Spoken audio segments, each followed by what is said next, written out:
I don't like using male adapters. I like using these high temp unions. The way we know that, turn the pump off, and you can see that water dripping out right there. That's how you know you have an air leak. So right now what we're going to do is take the Sawzall, we're going to cut that right there.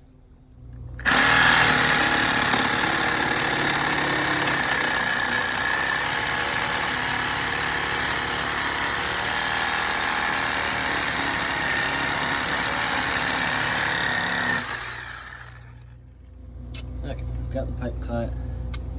Now we're just going to remove the male adapter. Take that off. So this is the old piece, the male adapter that was on there.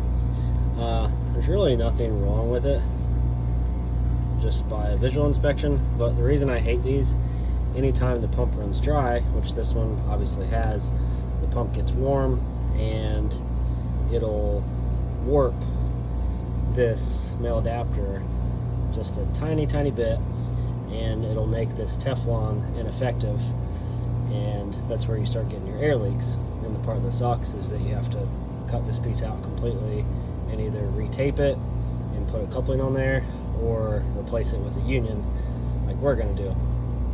Now the reason I like these unions is they're high temp unions. You can get online on Amazon.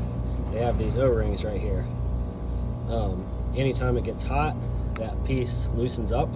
You can just tighten it right back up. You don't have to cut anything. You just tighten it back up. The O-ring seals again. You're good to go. Always use these. Now, next thing what we're going to do with our high temp union, we're going to use some magic lube. You can find this on Amazon. We'll use this on all of our pull parts for O-rings, to grease gaskets and O-rings. Just take a little bead like that on your finger. Just rub it around that O-ring. Just get it nice and lubed up, and that'll create a better seal too. Now, I'm just going to take our high temp union here and maybe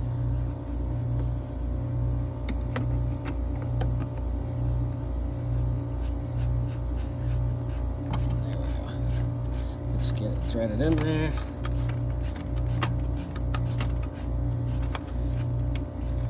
I usually like to just get them hand tight and then take my channel locks and just go and get it nice and snug. You don't need to crank down on it. I just go until it gets a little bit tight, just like that, and then do like a quarter turn. With that O-ring on there, it doesn't have to be super tight. It's going to make a good seal, so it should be good to go. Next thing we're going to do, because the space is so tight, we had to chop this off right here at the fitting of this T. So obviously can't get a coupling on there. We use these pipe extenders. Again, you can find these on Amazon. They're actually an inside fitting, so they slide right in to the inside of the pipe like that. The only negative with these is that it reduces the flow a little bit, so you're restricting, or you're taking the size of the pipe down just a little bit. But they're great in situations like this where, like if we don't replace this right here, like then we're chopping the pipe like all the way back there and replumbing the whole thing basically. These are okay to use on the suction side. I don't like to use these on the return side where you have pressure. They don't, in my opinion, they don't seal the greatest. So the suction side, you're always going to be fine. It's going to give you plenty of seal to get your water flow and everything going. But on the suction side, you're not going to get a water leak like you are on the pressure side. So only use these on the suction side in a really tight space like we've got here. So next what we're going to do, we're going to get a rag, wipe down our fittings, make sure we got all the water and stuff off of them nice and dry.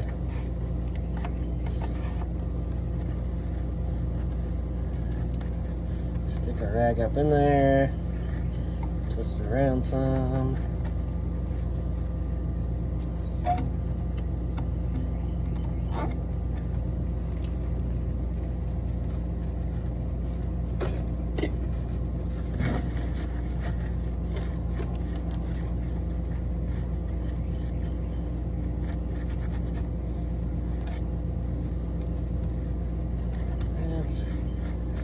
mostly dry right there, so we should be good. Now, take our solvent.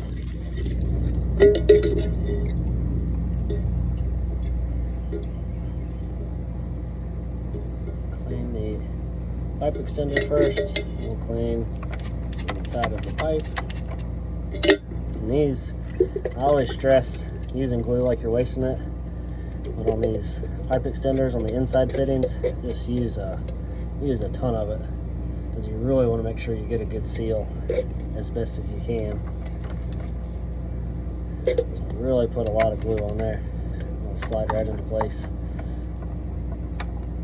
Kind of twist it as you go in.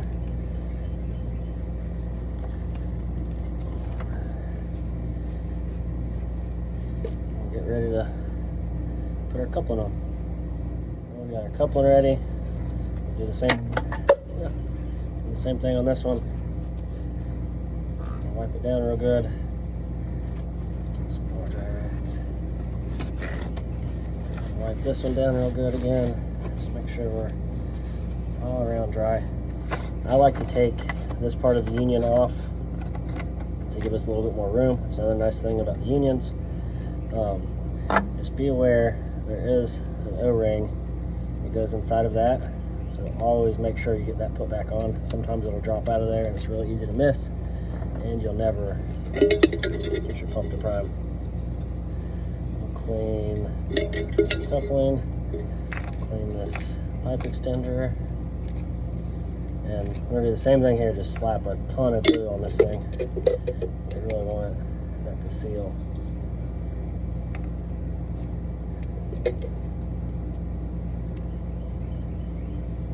Very healthy amount of glue. I'll slide it in, spin it a quarter turn, really bottom it out. Just what we want to see. Now we'll get ready to put our piece of pipe in there. What we're going to do here is slide that pump back a little bit. So we basically just need a piece the length of our coupling and our high temp union right here. So it's going to be a tiny piece. So I usually just take a coupling and just double the length on that basically, and then that'll be the perfect length for your pipe. So here we're basically just going to measure this bottom half of the coupling about like right there. And we're going to do another one, which should be about right there. I'm actually going to make it a little bit shorter too, just to make sure we're not too long. And again, on these suction sides, everything doesn't have to be perfect because it doesn't take much to get a seal. So we're going to cut this.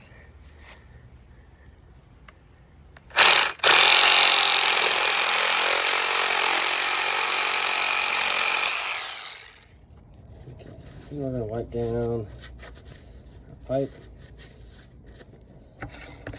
Take our union off again, slide that out. Be careful that O-ring again, it just popped off. Wipe that down real good. What I usually like to do is go ahead and get this piece glued into place. We'll clean off these. Glue on there. Glue that into place. And then we can set this up against that and check our length. We can see we're just under halfway on that coupling, so that's perfect length really. So now we'll get ready to slide those in. Another great thing about these unions, we're going to take this top union off. That way we can scoot the pump back a little bit, and it's going to give us the play that we need so that we can get to the front of that pump and glue those two pieces together. So now we've got our separation here. It gives me plenty of room just to pop that into place, just like that. Now, I've already cleaned these two, so we're just going to pop some glue on there. And we already know our length is perfect, so we don't need to really worry about popping the pump into place right away. So we're just going to slide that in until it bottoms out.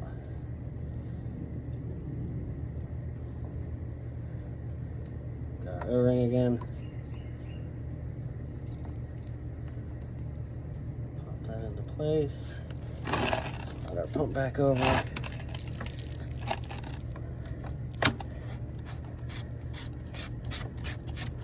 That back on. Do the same thing on these. Tighten them up until they're hand tight. And get your channel locks. Keep going until they're nice and snug. Don't over tighten them, you can crack them. So right there it's nice and snug. I'll just do like a quarter turn. And we'll hook the top of the pump back up. We're ready to hook the top of the pump back up. Again, double check our O-ring is good to go in there. Which it is.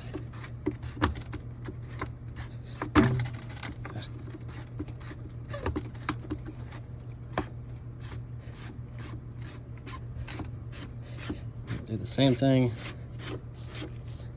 Oops. Get it till we're hand tight. Get your channel locks. Tighten it back down.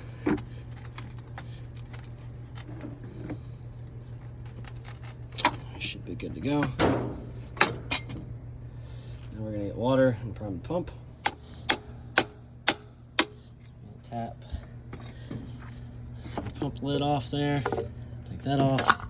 We'll go get a bucket of water. We've got our valves closed, and I'll show you how to prime the pump. A bucket of water here. This part's simple. Just pour the water into there. I'm not gonna record it because I need both hands. We've got that filled up to the top. Lid back on. This has to be nice and snug. I also took magic lube and greased that O-ring. We've got both of our valves closed here. Now we're going to turn the breaker on. And as soon as we turn that breaker on, this one here, that's the main drain, we're just going to barely crack that valve to open it up.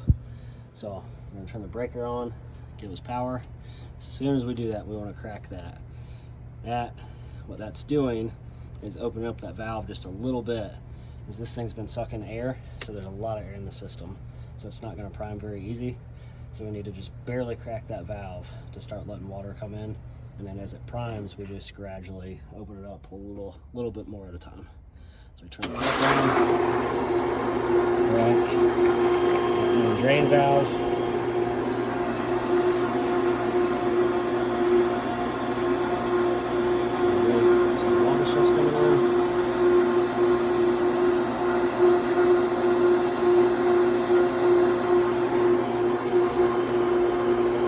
Starting to come in.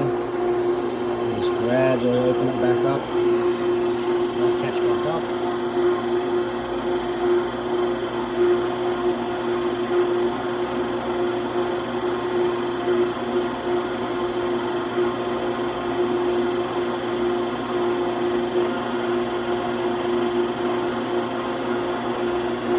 Sweet talk with me too.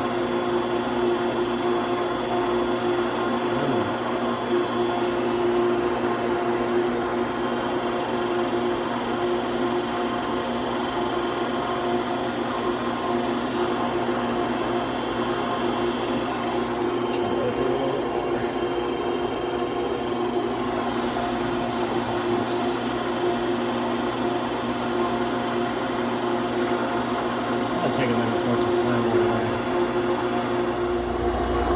Okay, yeah, definitely took more than a minute.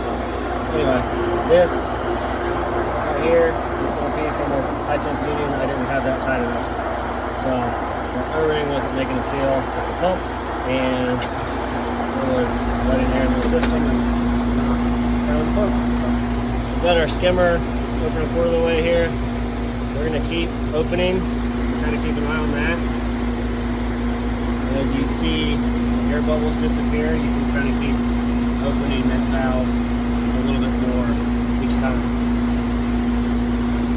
Next, we're going to do our main drain. We're just going to crack it to start with. Again, you can kind of feel the vibration on the valve if you keep your hand on that, how much air is coming in. You don't want your pump to lose prime, You just go a little bit at a time. Those bubbles will eventually work their way out. This actually isn't too bad. I'll try to go all the way on that. Just make sure that it holds prime. Eventually all that air is going to work its way out. So, anyway, we're done. Go down here, see if we got any drip leaks. Not gonna have any drip leaks there, obviously. Check here for drip leaks. Not gonna have drip leaks here because it's on the suction side. So, good to go. And that's how you fix something in a tight spot. And fix the air leak. Always use these high temp unions. Don't use